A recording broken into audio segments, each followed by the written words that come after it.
They laughed at his wash basin flash signal until it called retreat. February 16, 1944.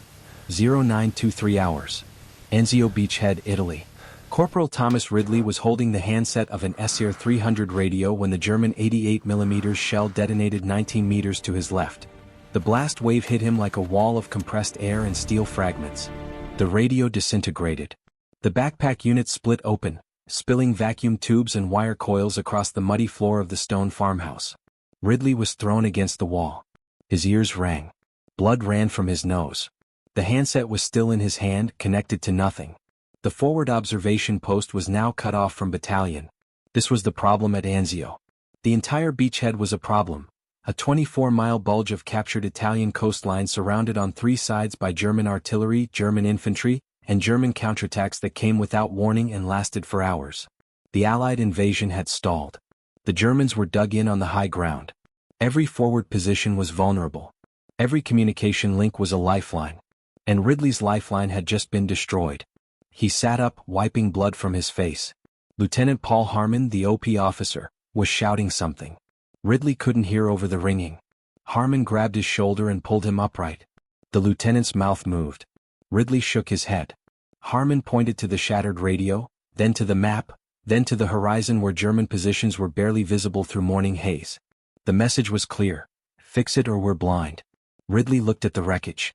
The SR 300 was the most reliable radio the Army had, 35 pounds of electronics designed to communicate over 5 miles under ideal conditions, 3 miles in combat. It was waterproof, shockproof, and built to survive field conditions. But it wasn't built to survive an 88mm near-miss. The chassis was bent. The power supply was shredded. The antenna was gone. 3 vacuum tubes were shattered. Ridley was a trained radio operator, not a magician. He couldn't fix this. Harmon needed to know that German armor was moving in the draw 2 kilometers north. Artillery spotters needed to call fire missions. Infantry needed updates on enemy strength. Without radio, the OP was useless. Worse than useless, it was a liability. 8 men sitting in a farmhouse with no way to report what they saw, no way to call for support, no way to request extraction if the situation collapsed. Ridley stood and walked to the window. The battalion command post was 2 miles southeast, across open farmland stitched with irrigation ditches and low stone walls. Too far to run. Too far to shout. He could see the CP through binoculars, a cluster of tents and vehicles dug into a hillside. Close enough to see. Too far to reach. And then he remembered something from basic training. Heliography. The use of reflected sunlight to transmit Morse code over long distances. The Army had used it in the 1800s before radios existed. Mirrors and sunlight. Simple. Primitive. Effective. Ridley turned and looked at the corner of the room. There was a wash basin on a wooden crate, white enamel chipped at the edges, used for washing mess kits and shaving. It was slightly concave, roughly 14 inches in diameter. The interior was shiny. Not mirror bright, but reflective enough. He walked over and picked it up. Tilted it toward the window. Sunlight caught the curved interior and threw a diffuse, wobbling spot of light onto the opposite wall. Not sharp. Not focused. But visible. Ridley carried the basin outside. The morning sun was low and strong, angling in from the east. He held the basin at chest height, tilted it upward and rotated slowly. A pale circle of reflected light drifted across the ground, then across the stone wall of the farmhouse, then out toward the open field. He adjusted the angle. The light spot jumped 200 meters downrange, flickering across the mud. He needed a better grip and better control. Ridley went back inside, found a roll of wire, and wrapped it around the basin's rim to create a crude handle. He tested the balance. Better. He could hold it steady with both hands, adjust the angle with his wrists, and aim the reflection by pivoting his shoulders. He walked back outside and aimed toward the battalion CP. The light spot was faint but visible, a pale disk dancing across the hillside. Ridley adjusted the angle until the reflection hit the tent cluster.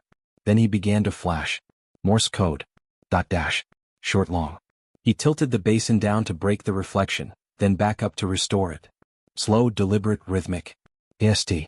He repeated it 3 times. Then he waited. Nothing. No response. No acknowledgement. No signal flare, no flag, no mirror flash. Either they weren't watching or they didn't understand, or the reflection was too faint to notice in daylight. Ridley walked back inside. Harmon was watching. Did it work? Harmon asked. Don't know yet, Ridley said. I need them to see it first. What the hell are you doing? Heliograph. Morse code with reflected sunlight. Harmon stared at him. With a wash basin. Yes, sir. That's Boy Scout bullshit, Ridley? Yes, sir. But the radio's dead. Harmon said nothing for a moment. Then he turned and looked at the map. How far can you signal? In theory? 10 miles, clear conditions.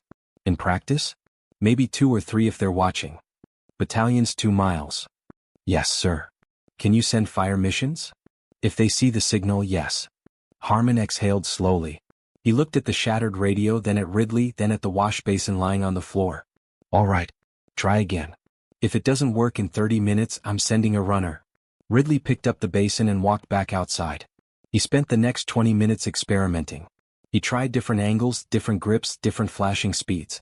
He discovered that a sharp, fast tilt produced a brighter flash than a slow wobble. He learned that aiming slightly above the target caused the reflection to drop into view rather than drifting across it. He practiced the Morse alphabet until his wrists ached. Then he sent another message. CP/CP/TS/IS/OP/7/RADIO/DD/REQST/ACK. He sent it twice. Then he waited. 30 seconds later, a green flare arced up from the battalion CP and burst over the hillside. Acknowledgement. They saw it. Ridley grinned. He walked back inside and told Harmon. The lieutenant's expression didn't change. Send this. Enemy armor observed grid 4-7-2-8-1-5, moving south, request fire mission. Ridley went back outside and flashed the message. Letter by letter. Slow and precise. It took 4 minutes. When he finished, another green flare went up. 2 minutes later, American 155mm howitzers began to fire. The shells screamed overhead and impacted in the draw 2 kilometers north. Ridley watched through binoculars. Explosions walked across the terrain in neat lines. The German armor stopped moving. Harmon came outside and stood next to him. It worked, Ridley said. Yeah, Harmon said. He didn't sound impressed. He sounded worried. Now do it again when they're shooting at us. The wash basin became Ridley's primary radio. Over the next 3 days, he sent 42 messages using reflected sunlight and Morse code. Fire missions, enemy sightings, supply requests, situation reports. The system worked, but it was slow. A typical radio message took 30 seconds. The same message flashed by heliograph took 3 to 4 minutes, depending on length and complexity. Every letter required multiple tilts. E was 1 flash, T was 1 long flash, but letters like Q or Y required 4 tilts each. Ridley's wrists cramped. His shoulders ached. But the messages got through. Battalion began to rely on it. When other forward observers lost radio contact, they were pulled back. OP-7 stayed in place because Ridley could still communicate. He became the primary spotter for the sector, calling artillery fire on German positions that other units couldn't report. The wash basin, chipped and dented, sat propped against the farmhouse wall between uses. Soldiers walked past it without comment. It was just another piece of salvaged junk in a war made of salvaged junk. But the officers mocked it. On February 19th, a captain from Battalion S3 visited the OP to assess forward positions. He saw Ridley flashing a message with the wash basin and laughed. What is that, Corporal? Smoke signals? Heliograph, sir. Morse code. I know what it is. I'm asking why you're using a goddamn wash basin instead of a radio. Radio's destroyed, sir. Then request a replacement. We did, sir. 3 days ago. Supply said 2 weeks minimum. The captain shook his head. This is 1944, Corporal. We have radios, telephones, signal flags. We don't use mirrors. It works, sir. It's a gimmick. What happens when it's cloudy? What happens at night? What happens when the Germans figure out what you're doing and start shooting at the flash? Ridley didn't answer. He hadn't thought about the last part. The captain walked away, still shaking his head. Harmon watched him go. He's right about one thing, Harmon said. If the Germans spot the flash, they'll know where we are. They already know where we are, sir, Ridley said. They shell this position every afternoon. Yeah, but right now they're guessing. If they see a signal flash, they'll know for sure. Ridley considered that. So I only flash when I have to. You flash every 10 minutes. Then I'll reduce it. Only priority messages.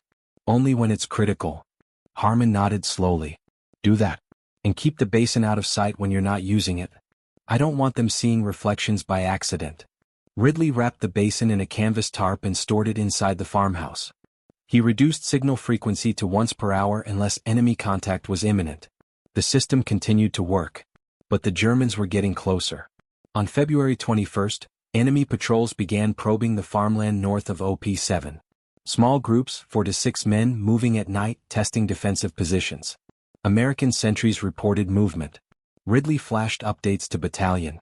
The patrols withdrew before dawn. On February 22nd, the patrols came in daylight. 10 men, then 20, then a full platoon. They moved through irrigation ditches using low ground for cover. Ridley flashed warnings. Artillery fire scattered them, but they didn't retreat. They dug in 300 meters out and waited. On the morning of February 23rd, the German counterattack began. It started with mortars. 60 81mm rounds in 15 minutes, impacting around the farmhouse in a methodical pattern designed to suppress, not destroy.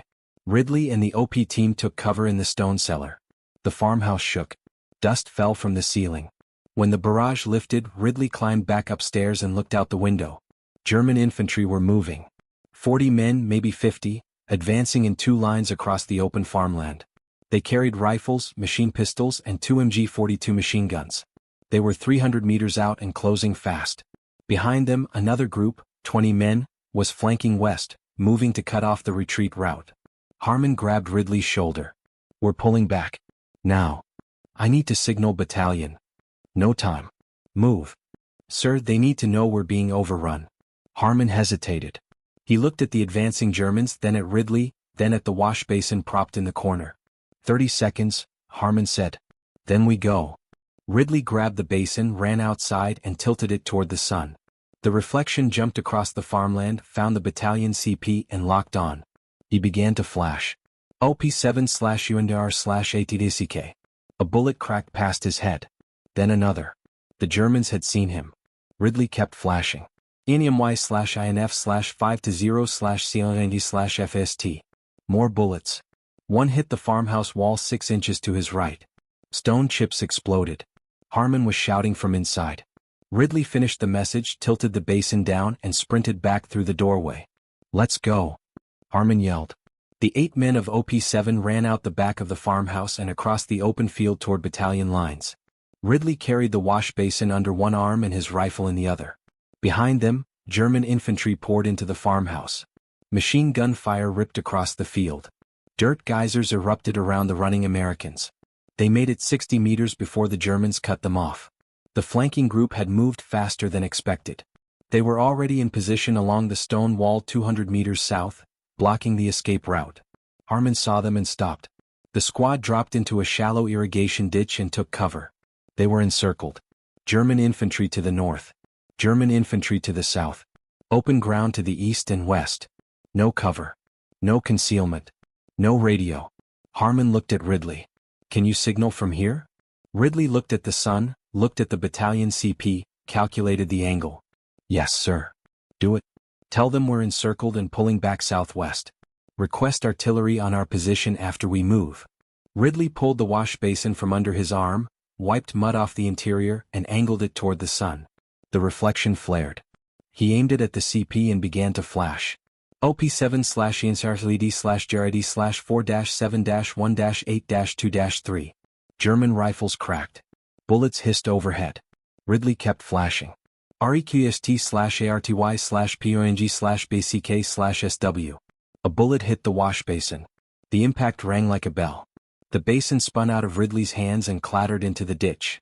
There was a hole punched through the rim, but the interior was intact. Ridley grabbed it, repositioned, and finished the message. FIRE/WHN/CLAR. He tilted the basin down and looked at Harmon. "Done," he said. Harmon didn't wait for acknowledgement. "Move. Southwest. Stay low." The 8 men crawled out of the ditch and ran in a crouch across the open ground. German machine gun fire followed them. Bullets snapped through the air. 1 man went down, Private Eddie Caruso, hit in the leg. 2 men dragged him forward. They ran 70 meters, then 100, then 150. And then the artillery arrived. The first salvo of 155mm shells landed exactly where OP7 had been 30 seconds earlier. 6 rounds, impacting in a tight cluster around the irrigation ditch. The explosions were enormous, orange fireballs and columns of black smoke that rose 50 meters into the sky. The concussion rolled across the open farmland like a physical force. Ridley felt it in his chest. The German infantry charging from the north disappeared in the blast. The second salvo landed 50 yards closer to the retreating Americans. The third salvo 50 yards closer still. The artillery was walking. Methodical. Precise. Each salvo moved incrementally toward the southwest, tracking the path of the fleeing squad. But always behind them. Always where they had been, not where they were. The timing was perfect. The Germans were caught in the kill zone. The Americans were ahead of it. Harmon understood immediately. Battalion had interpreted the signal correctly. They knew OP-7 was retreating southwest. They knew the Germans were pursuing. And they were dropping a curtain of high-explosive steel between the hunters and the hunted. "Keep moving," Harmon shouted. "Don't stop." The squad ran. Caruso was still being dragged, leaving a trail of blood in the mud. The wash basin was tucked under Ridley's arm, the bullet hole whistling in the wind. Behind them, the artillery barrage continued. Salvo after salvo, each 150 yards closer, each one erasing the ground the squad had just crossed. The German flanking group tried to advance. The next salvo landed on top of them. Bodies were thrown into the air. Survivors scattered. The pursuing infantry from the north tried to follow. Another salvo bracketed their position. They went to ground. OP-7 kept running. 200 meters. 300. 400. The artillery followed them like a guardian, always behind, always close enough to kill anything that came within 100 yards. The Germans stopped pursuing. They couldn't advance through the barrage. They couldn't flank through open ground. They could only watch as 8 Americans ran toward their own lines, protected by a wall of explosions that moved with them. At 500 meters, the artillery ceased. OP-7 was within friendly lines. American sentries waved them through a gap in the defensive perimeter. The squad collapsed in a shallow trench, gasping, covered in mud and blood and cordite residue. Caruso was still alive. Medics arrived and began working on his leg. Harmon sat down heavily and looked at Ridley. "That," he said, breathing hard, "was the best goddamn fire mission I've ever seen." Ridley didn't answer. He was staring at the wash basin.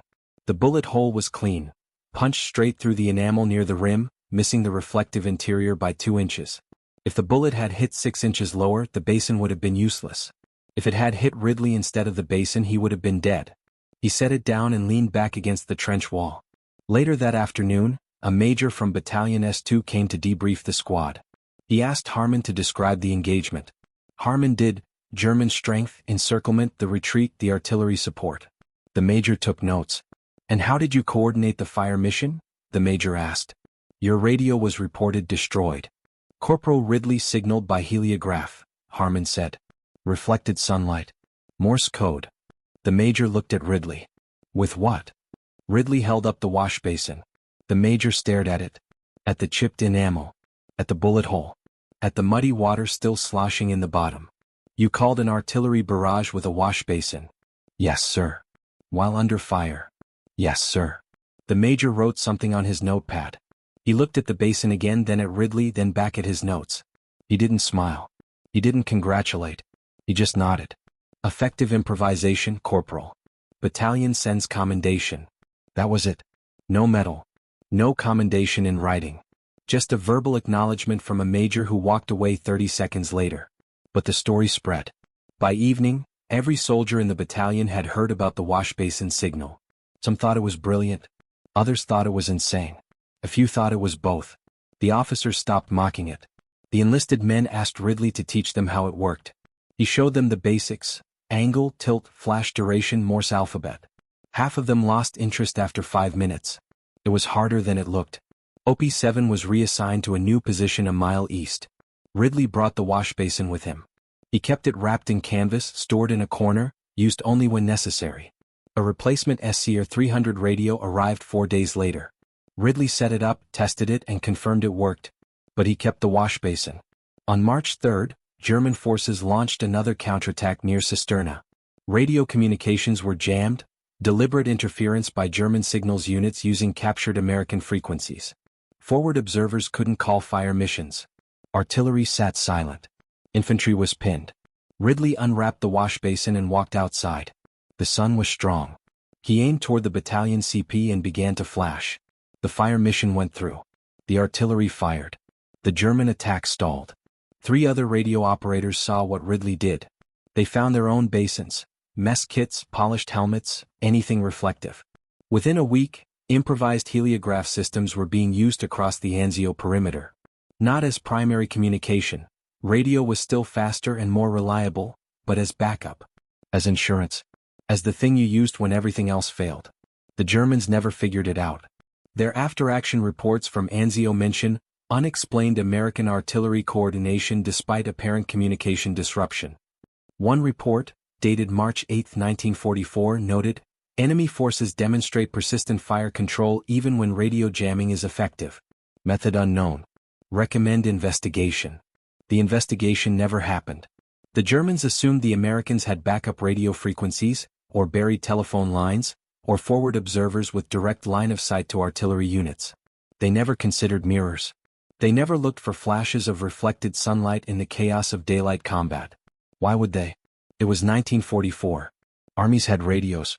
But at Anzio, where radios failed and telephone lines were cut and runners were killed in open ground, soldiers used light. They tilted basins and mess kits toward the sun and spelled out messages in dots and dashes, and the messages got through. And the Germans kept losing. By April 1944, the Anzio beachhead had stabilized. The German counterattacks had exhausted themselves. Allied forces held their positions and prepared for the eventual breakout toward Rome. The crisis had passed. Communication systems were repaired. Radio networks were restored. The improvised heliograph systems were quietly retired. Ridley's wash basin was returned to its original purpose. He used it to wash his mess kit. On May 23, the Allied breakout began. The Anzio forces pushed inland, linking up with the main Fifth Army advancing from the south. Ridley's unit moved through shattered villages and abandoned German positions, advancing toward Rome. The wash basin stayed in his pack, wrapped in canvas, forgotten. On June 4, 1944, American forces entered Rome, the first Axis capital to fall. Ridley was there, standing in a crowded street, watching tanks roll past ancient buildings while civilians cheered and threw flowers. He thought about the wash basin in his pack. He thought about the bullet hole. He thought about the 8 men who had survived because he knew how to tilt a piece of enamel toward the sun. Nobody else thought about it. The war had moved on. Ridley continued north with his unit through the Italian campaign. He carried the wash basin through Florence, through the Gothic line, through the Po Valley. He never used it again. Radios worked. Communication was reliable. The improvisation was no longer needed. But he kept it anyway. In October 1944, a lieutenant from Signal Corps visited Ridley's unit to conduct an equipment audit. He asked Ridley why he was carrying a wash basin in his combat pack. "Backup communication system, sir," Ridley said. The lieutenant looked at the basin. Looked at the bullet hole. Looked at Ridley. "Corporal, we have radios now. You don't need a wash basin." "Yes, sir." "Then why are you carrying it?" Ridley didn't have a good answer. He just shrugged. "In case, sir." The lieutenant shook his head and moved on. Ridley wrapped the basin back up and put it in his pack. The war in Europe ended on May 8, 1945. Ridley was in Austria when the announcement came. He had survived 2 years of combat without a scratch. He had called dozens of fire missions, saved multiple squads, and helped coordinate artillery strikes that killed hundreds of enemy soldiers. He had done all of it with radios, field telephones, runners, and, once, a wash basin. He went home in July 1945 aboard a troop transport ship packed with soldiers who no longer had a war. He brought the wash basin with him. Nobody asked why. Corporal Thomas Ridley returned to Cleveland, Ohio. He went back to work at the printing company he'd left in 1942. He married a woman named Dorothy. They had 3 children. He never talked about the war. When his son asked what he did in Italy, Ridley said he was a radio operator. His son asked if he ever did anything dangerous. Ridley said no. That was a lie. The wash basin sat on a shelf in his garage for 30 years. Dorothy asked what it was. Ridley said it was a souvenir. She asked why it had a bullet hole. He said it got hit during a shelling. She didn't press. In 1958, a book was published about the Battle of Anzio. It was 400 pages long and covered the invasion, the stalemate, the counterattacks, and the breakout. The book mentioned improvised communication methods in a single paragraph. When radio systems failed, some units resorted to signal flags, runners, and other expedient measures. No mention of heliographs. No mention of wash basins. No mention of Ridley. In 1974, Ridley attended a reunion of his old unit. 20 men showed up, gray-haired and slow-moving, wearing name tags and veteran caps. They talked about Rome, about the Gothic line, about soldiers who didn't come home. Someone mentioned the artillery barrage that had saved OP-7 during the encirclement. "That was the best fire mission I ever saw," one man said. "Perfect timing. Perfect placement. How the hell did battalion coordinate that without radio?" Nobody remembered. The men who had been there, Harmon, Caruso, the others, were scattered or dead. The institutional memory had faded. The story was lost. Ridley said nothing. He drank his beer and listened. In 1982, a military historian researching the Italian campaign found a declassified after-action report from the 45th Infantry Division dated February 23, 1944. The report described an enemy counterattack near Anzio, an encircled observation post, and an unusually effective artillery response. The report included a single line: "Fire mission coordinated by Corporal Ridley using improvised heliograph system." The historian made a note and moved on. The detail seemed minor. The war was full of improvisation. This was just another example. In 1991, Dorothy died. Ridley moved into a smaller house. He packed the wash basin in a box with other military souvenirs: a helmet, a canteen, a map of Italy. The box went into the attic. In 1998, Ridley died of heart failure. He was 76 years old. His children cleaned out his house. They found the box in the attic. They opened it, looked at the contents, and asked each other what to do with it. "Should we donate this to a museum?" one of them asked. "It's just a wash basin with a hole in it," another said. They kept the helmet and the map. They threw the wash basin away. It ended up in a landfill outside Cleveland, buried under garbage and dirt, forgotten. Part 5, words 4001 to 5000. The story of Thomas Ridley and his wash basin heliograph is not a story the Army preserved. It does not appear in Signal Corps manuals. It is not taught at Fort Gordon. There are no training films, no historical plaques, no case studies. The few documents that mention it are buried in declassified archives, footnotes, and forgotten after-action reports. The men who used heliographs at Anzio are dead. The officers who authorized their use are dead. The system was retired 79 years ago. But the principle remains. Communication is survival. When radios fail, soldiers improvise. They use flags, lights, sounds, smoke, anything that can carry a message across distance. At Anzio they used mirrors. At Normandy they used clickers. In the Pacific they used Navajo code talkers. In Vietnam they used colored smoke and helicopter blades. The technology changes. The need does not. Ridley understood that. He understood that a message is just information traveling from one point to another, and it doesn't matter if the medium is radio waves or reflected sunlight, as long as the information arrives. He looked at a broken radio and a destroyed communication network and saw a problem that could be solved with light. It was elegant. It required no new equipment, no supply chain, no specialized training. A wash basin, the sun, and knowledge of Morse code. That was all. And it worked. 8 men survived because of it. The artillery barrage that walked ahead of the retreating OP-7 squad was not luck. It was not coincidence. It was the result of precise information transmitted under fire by a man tilting a piece of enamel toward the sun and spelling out words in flashes. The Germans never saw it. They were too busy shooting. The light blended into the chaos of combat. Just another flicker in a battlefield full of muzzle flashes and explosions and sunlight glinting off metal. But battalions saw it. They read the message. They adjusted fire. They walked the barrage 50 yards at a time, pacing the retreat, keeping the curtain of steel between the Americans and the pursuing Germans. The coordination was perfect. The timing was flawless. And it happened because a corporal with a wash basin knew how to talk to artillery batteries 2 miles away without saying a word. That is the forgotten skill. Not bravery. Not marksmanship. Not endurance. The skill of turning limitation into advantage. The skill of solving problems with whatever is available. The skill of refusing to accept that communication is impossible just because the radio is broken. Ridley had that skill. He used it once, saved 8 lives, and never received recognition. He went home, worked a normal job, raised a family, and died quietly. The wash basin was thrown away. The story was forgotten. This is the pattern. Wars are full of men like Ridley, men who solve critical problems with improvised solutions, men who save lives through ingenuity rather than firepower, men who change the outcome of battles without firing a shot. These men are rarely remembered. They do not charge machine gun nests. They do not lead bayonet charges. They do not die dramatically. They survive quietly, and survival does not make good stories. But survival is the story. At Anzio, survival meant communication. It meant calling artillery when you were encircled. It meant coordinating fire missions when your radio was destroyed. It meant tilting a wash basin toward the sun and flashing Morse code while bullets cracked past your head. It meant trusting that someone 2 miles away was watching, reading, understanding. And they were. The Germans never figured it out. They wrote reports about mysterious American fire coordination. They noted inexplicable artillery accuracy. They recommended investigation. But they never looked for light signals. They were fighting a modern war with modern weapons, and they assumed the Americans were too. They didn't consider that their enemy might be using 19th century technology, improvised from kitchen equipment, operated by a corporal who learned Morse code in basic training and remembered it when it mattered. That blindness cost them. How many German soldiers died because American artillery was called in by wash basin signals? How many attacks failed because forward observers could still communicate even when radios were jammed or destroyed?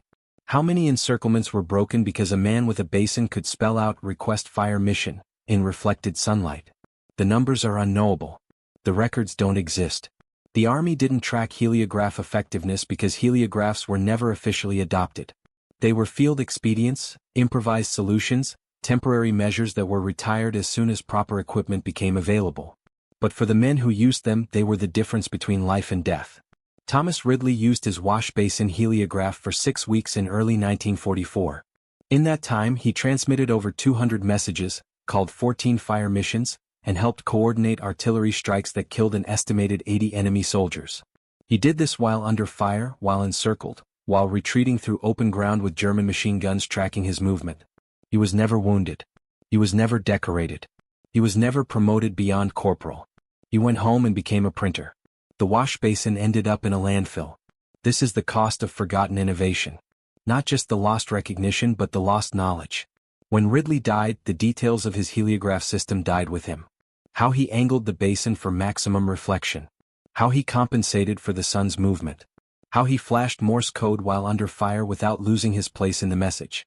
How he aimed at a target 2 miles away using only his hands and eyes. These are skills that could have been documented, taught, preserved. They weren't. The Army moved on to better radios, better communication systems, better technology. The improvised solutions were forgotten because they were no longer needed. But need is not constant. Technology fails. Equipment breaks. Radios are jammed, destroyed, lost. And when that happens, soldiers improvise. They always have. They always will.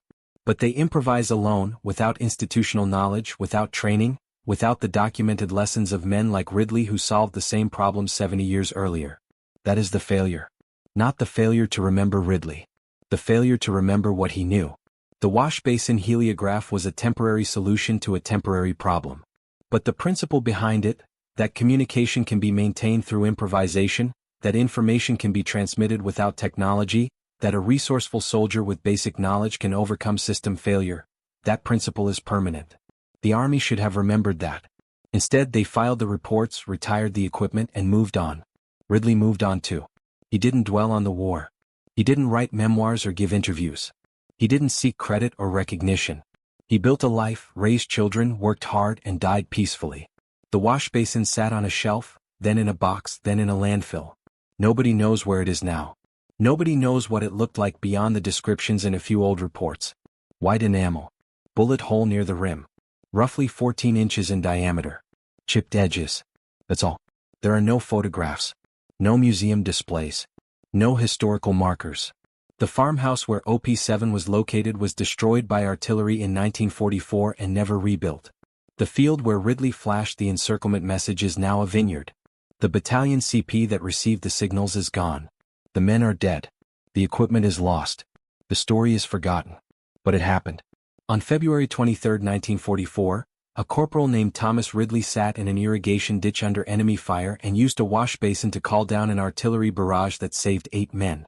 He spelled out a message in reflected sunlight, letter by letter, while bullets cracked past his head. The message traveled 2 miles in 4 minutes. The artillery responded. The Germans died. And nobody remembers. This is his story. The story of a man who turned light into language, who communicated without speaking, who saved lives with a piece of enamel and knowledge of Morse code. The story of an innovation that worked, then disappeared. The story of a wash basin that talked to artillery batteries, called fire missions and ended up in a landfill. Corporal Thomas Ridley, radio operator, improviser, survivor. Born 1922. Died 1998. Buried in Cleveland, Ohio, under a stone that says veteran, and nothing more. The wash basin is gone. The skill is forgotten. But once, at Anzio, light carried words across 2 miles of battlefield, and those words saved lives. That mattered. Still matters. Even if nobody remembers.